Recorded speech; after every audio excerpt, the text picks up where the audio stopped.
just like heaven. Wifey, you mean the world to me. Good evening, everyone, and welcome to another episode. This is actually episode 5 of Etcetera with the Woodards. And look, I got wifey with me today. Christine is here. Honey, how you feeling today? You feeling okay tonight? Great.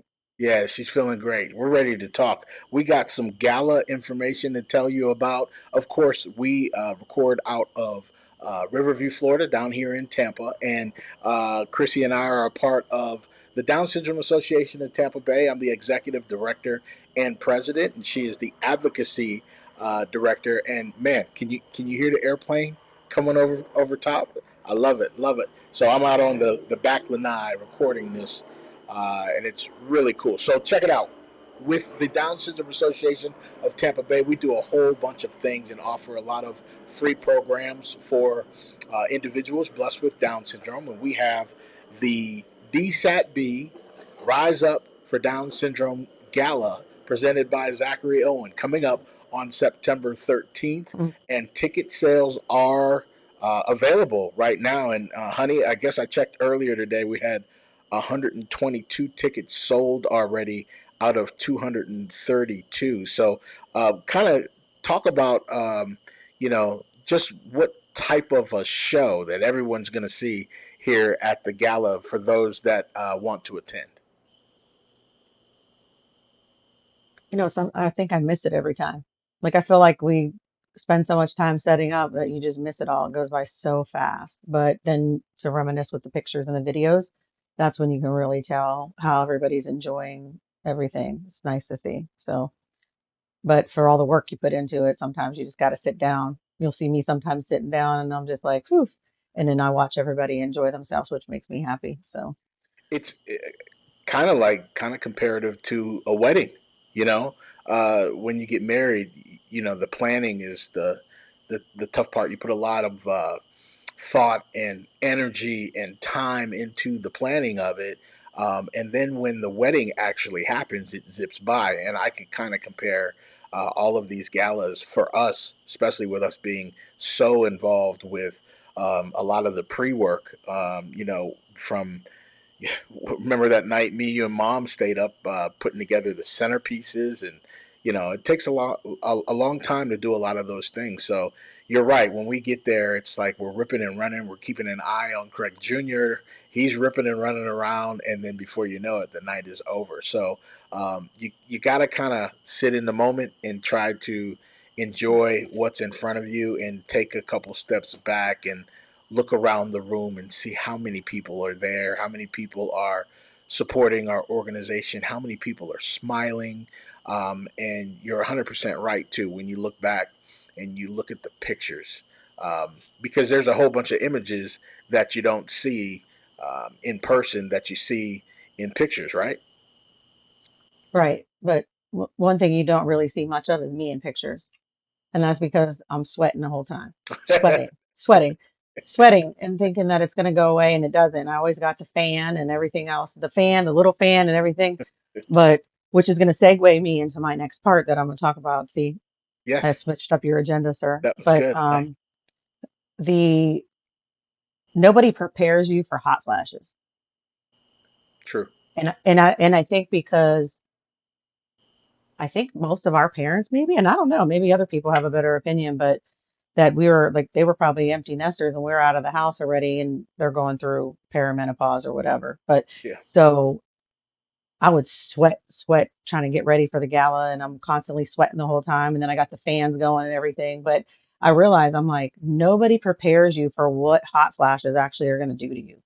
That's It's true. the craziest thing in the world and it's hard to explain. I used to just think like the women, they'd be fanning their faces, like, I got a hot flash. And I'm like, that's all you ever knew, right? Uh-huh. But to go through it is disastrous. But then I can plug my medication. I take Veoza, right? That's It's like a right. trial. It was a trial. It's not even covered by insurance, but it's non-hormonal. And so that stuff has been an absolute miracle. If you have any questions, give me How a call about Veoza. how long have you felt like this? How long have you been going through this at this stage? The sweating. Yeah. I don't even know. I don't even know because I used to just think it was just hot in Florida. Mm. But I think it was more than that because I'd be like an inferno. Like it's like literally like an internal fire in your body. And of So course, the term menopause for husbands mean men. Oh, pause. Don't mess with her right now because she's got the sweats. So, and I'm glad this is being recorded. I'm glad it's recorded because I just heard you say that. Okay. I'm a I'm big guy glad. too. I'm a big guy too. So I'm sweating anyway, and I usually bring the terrible towel with me. When we're putting up tables and chairs and stuff like that. I'm just always hot, as you know. Mhm. We have the I'm AC. always late from being hot. Yeah, I got my hair is like wet in the roots from being hot when this we is get to true. the gala. And it's like, oh, I'm just miserable. Like I want to Yeah. just peel everything off. So Then at the hopefully this gala will be the first gala that maybe I won't have the sweats. Yeah, we'll have to plan it better. And this is actually the first gala that we're having in September. So I don't know what's going to be better. Better. We usually have it in March, for right around World Down Syndrome Day. We tried to get as close to October as possible for Down Syndrome Awareness Month, but September 13th was the only or closest available time for the venue we're having it at, which is the Tampa River Center. So yeah, I'm anxious to see the temperature in the evening time in September. It should It be. doesn't matter if it was freezing cold, I'd still be sweating. You would be because when you're going through menopause, you feel the same way regardless I of didn't what. say I was going through menopause. I said I was having hot flashes. Yeah, same thing, same thing, same thing. No, But you yeah. did mention menopause at the beginning of your. No, Uh, I think you did. I don't think I no, did. no, I said you hot did, flashes. and then you mentioned Oh menopause. my God, pull the tape. See, folks, we have to pull the tape and take a look. But rest assured, in September, I still will bring the terrible towel when we have set up, so I can wipe my forehead down because I'm always hot, always hot. What are you Um, gonna do if the Steelers play that day? the Steelers actually don't play on Saturdays; they play on Sundays. And with that being September, we'll be good. This So no, preseason will be over. no Saturday game. Yeah, and if it's a preseason game, it's a preseason game. Don't they play those on Saturday? Sometimes they play them on Fridays as well. So they play them on different days. They've been changing the NFL schedule up with preseason big time. But they also have the replays and stuff that play throughout the week and everything. But I'll be Hmm. representing with the terrible towel anyway. So, Okay. um, All right. Well, I'm signing off. Bye bye. okay. Well, thanks for joining me. I'll talk to you in a bit. I'll see you next month. See you next month. That's Next right. week. It'll Next be week. April. Thanks for joining, hun. All right. Appreciate it. All right, guys, we're going to keep this show rolling here while Christine signs off. Next topic we're going to talk about is staying with the Down Syndrome Association of Tampa Bay down here. We have another event coming up on May 4th. It's called the Kings and Queens Pageant. This is another free event. This gives our individuals blessed with Down syndrome an opportunity to dress up, put a suit on. The ladies put a gown on. Um, they're gonna wear the ladies are gonna wear tiaras. We're gonna have tiaras available. The guys are gonna have crowns, right? They're gonna have crowns and they're gonna have sashes on as well. And we'll read a little bit of a bio from them when they walk down. But it's one of these events that we want to glorify. Um, that extra chromosome. We want to glorify those that were blessed with Down syndrome. See how sharp they can be, and it's kind of a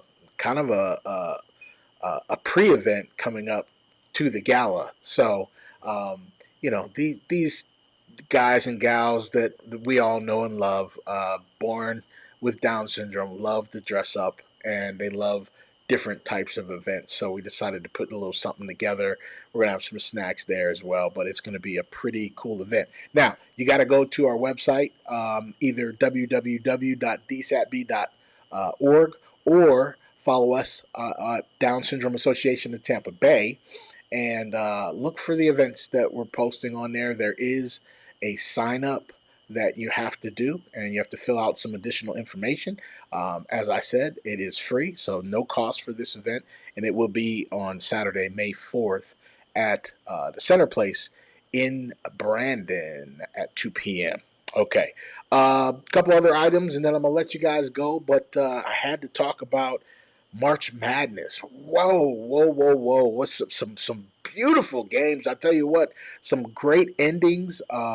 These players are balling, man. We're at the Final Four now. We were just completed the Elite Eight. Looks like Duke was over Alabama. Houston beat Tennessee.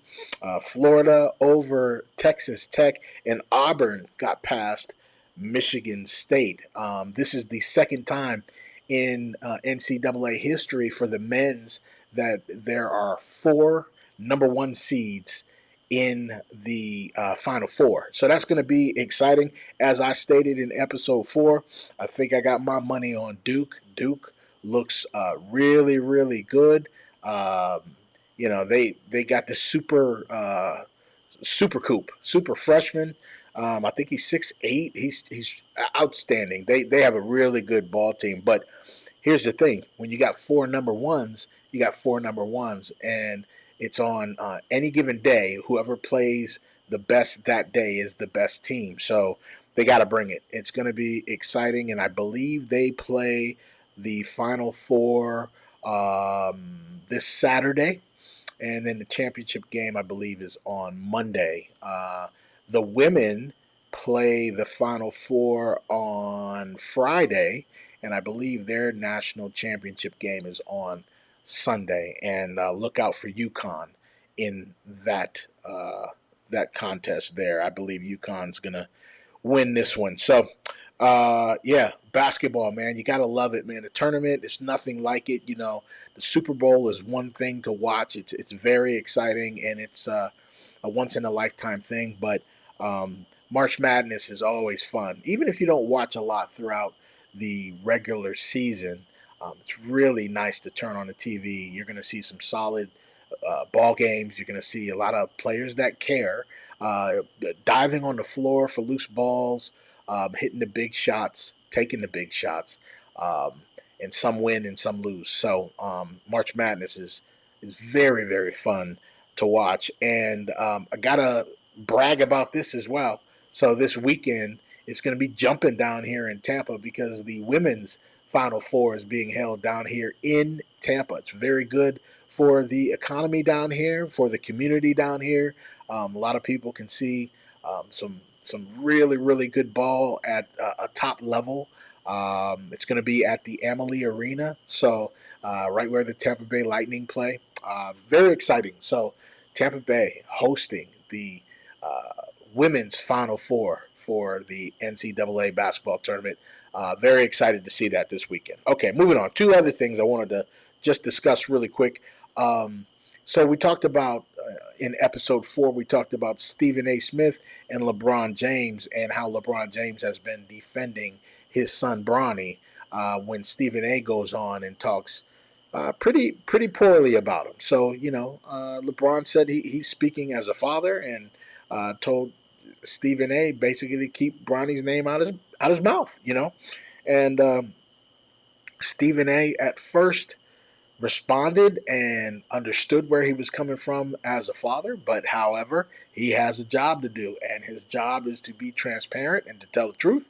And in his opinion, he doesn't feel that Bronny needs to be on the Lakers at all.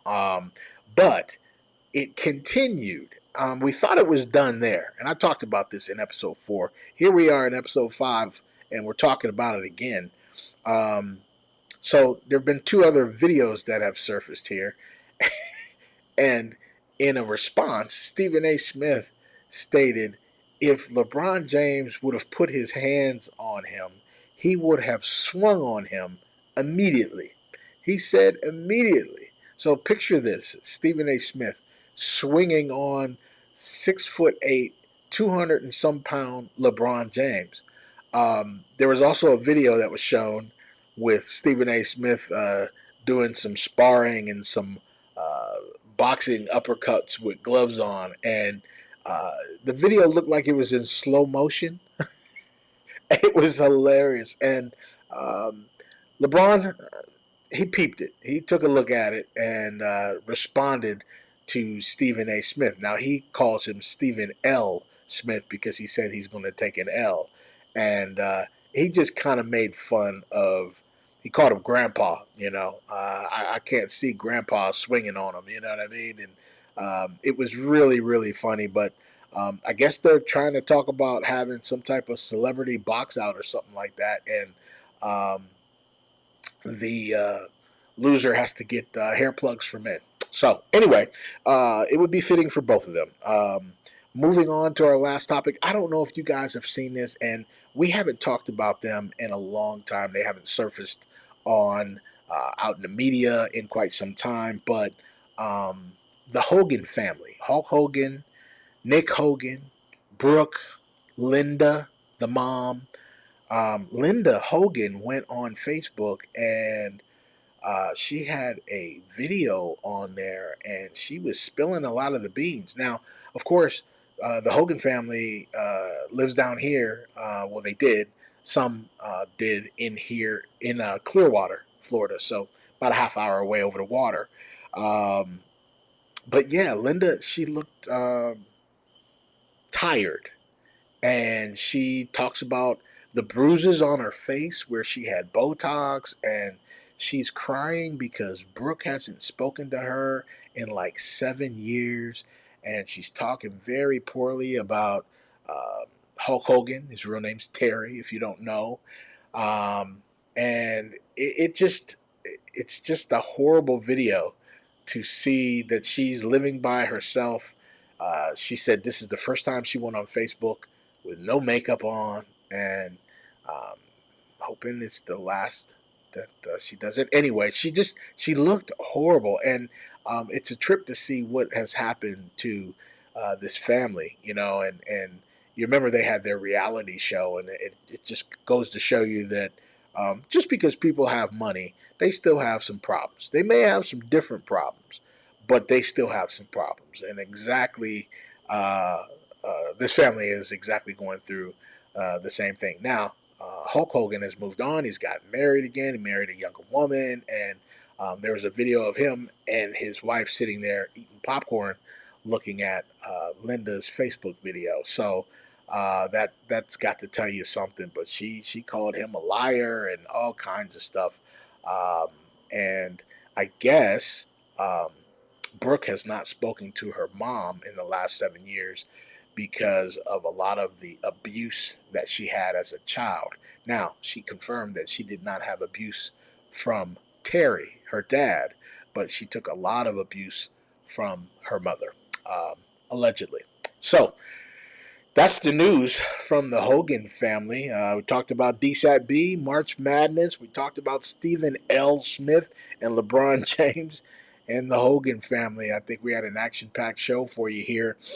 Episode 5 of Etcetera with the Woodards. You can see this again and again and again on our YouTube channel at Etcetera with the Woodards. Please subscribe, share, like, put some comments on there. Let us know if there's some content that you want me to discuss that we can dig into, that we can talk about. I can do that. I can talk about some of those things that are interesting to you. Outside of that, we'll see you next week. Thank you for tuning in to another episode of Etcetera with the Woodards. For Christine Woodard, I'm Craig Woodard. Good night, everyone.